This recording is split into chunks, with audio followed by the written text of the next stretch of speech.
నేను ఆయన పాస్టరా ఏమన్నావు నువ్వు? పాస్టర్ కాదు, ప్లాస్టర్ అని పెట్టుకో. ప్లాస్టర్ అని పెడితే బరాబర్ సెట్ అవుతుంది ఆయనకి. అయితే రీసెంట్ ఇప్పుడు ఆయన చనిపోయారు కదా, అయితే కొంతమంది చంపేశారు లేదా యాక్సిడెంట్ అయింది అంటారు, ఏం చెప్తాను? నేను 100% చెప్తున్నా, యాక్సిడెంట్ అయితే కాలేదు, మా హిందువులే ర్యాంప్ అడిచేసారు.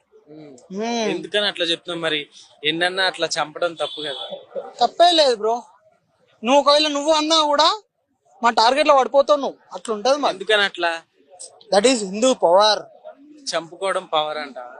మా జోలికి రావద్దు, వచ్చిరనుకో మేము చూడుకో, అట్లుంటది. ఎవరైనా సరే మా దేవుళ్ళని కానీ ఎవరైనా సరే అంటే మాత్రం ఎక్కిపోతుంది. ఓకే, నిజంగా కావాలని చంపారంట? తప్పేలే, I will support for that. అంటే అలా మాట్లాడితే చంపుకుంటే బ్రో, చంపడం కాదు బ్రో, గన్నుంటే షూట్ చేసి పడదు. ఇంకా మరి అయితే 80% ఉన్నారు కదా ఇండియాలో హిందువులు, మిగతా వాళ్ళకి పాయిజన్ ఇచ్చి చంపేయచ్చు, బుల్లెట్ దిగుతుంది బ్రో. అట్లాంటి గురించి చంపేయచ్చు కదా. మాకు ఇస్తే ఛాన్స్ ఇస్తే మేము చేసేస్తావా? నాకు ఛాన్స్ ఇస్తే నేను చేస్తా, లేదంటే నాకు అనిపిస్తుంది నేను కొడతా. నాకు అనిపిస్తా ఏ ప్లాస్టర్ అయినా సరే గుర్తు పెడుతున్నా. ఎందుకని అంత కోపం నీకు? వాళ్ళ గురించి వాళ్ళు మాట్లాడుకోమని, మా దాని దగ్గర కొంచెం మాట్లాడితే మాత్రం రాడు దుంపుతా. ఆయన అయితే మామూలుగా చంపేశారని అంటారు. I'm satisfied, happy. నమస్తే, నా వీడియో ఏదైతే వైరల్ అవుతుందో దాని గురించి మొప్పన అడుగుతున్నానండి. Please sorry. అండ్ క్రిస్టియన్ సోదరులు, ప్రత్యేకంగా క్రిస్టియన్ సోదరులు చెప్తున్నాను, సారీ అండి. నేను ఏదైతే మాట్లాడినా తప్పు, నేను ఆ వర్డ్స్ అన్ని నేను రిటర్న్ తీసుకుంటున్నాను. ఇంకొకటి, నేను ఆ వీడియోలో నేను ఎవరిని ఉద్దేశించి మాట్లాడలేదు, మళ్ళీ నేను ప్రత్యేకంగా అయితే మాట్లాడలేదు. ఏదైనా మాట్లాడింది ఉంది అనుకుంటే మాత్రం సారీ. నాకు ఎవరో చెప్తే కానీ చేయలేదు, అది నేను అవగాహన లేకుండా చేశాను, సారీ. ఏదైతే మీడియా వాళ్ళు ఉన్నారో వాళ్ళు నాకు అడగడం తప్ప కానీ అడిగితే కానీ చెప్పలేదు. నాకు దాని గురించి అవగాహన కూడా లేదంటే వాళ్ళు ఈ సోయన్స్ చెప్తే కానీ చేయలేదు.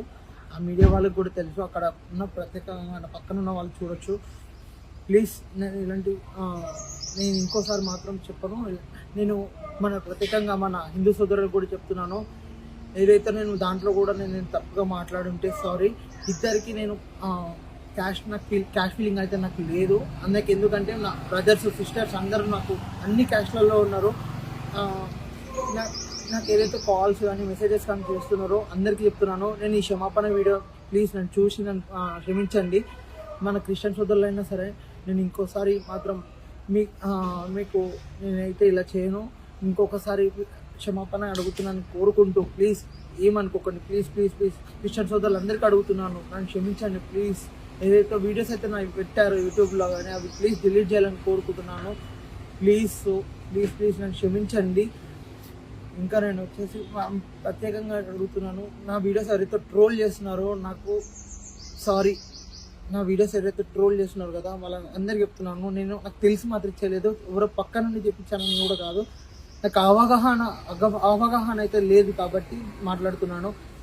ఏ క్యాష్ ఫీలింగ్ గురించి తనకు లేదు, నాకైతే కుల మతం వాళ్ళు లేరు. నాకైతే మెసేజ్ ట్యాగ్స్ ఇంటికి వచ్చి చేస్తున్నారు, ప్లీజ్ అవన్నీ ఆపేసేయండి, నాకు కాల్ చేయడం ఆపేయండి.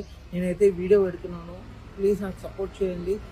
నేను ఇప్పుడు ఏదైతే నేను మాట్లాడిన మాటలు ఉన్నాయో అవన్నీ వర్డ్స్ అన్ని బ్యాక్ తీసుకుంటూ క్రిస్టియన్ సోదరులకు కానీ మన హిందూ సోదరులకు అందరికీ క్షమాపణ అడుగుతూ, కావాలంటే మీరు ఇంకా ఎలా చేయమన్నా చేస్తాను కానీ దాని గురించి ఏది చేయమన్నా చేస్తాను కానీ ప్లీజ్ నాకు మాత్రం కాల్స్ అండ్ మెసేజెస్ ఇంటికి రావడం కానీ ప్లీజ్ చేయకండి, ప్లీజ్.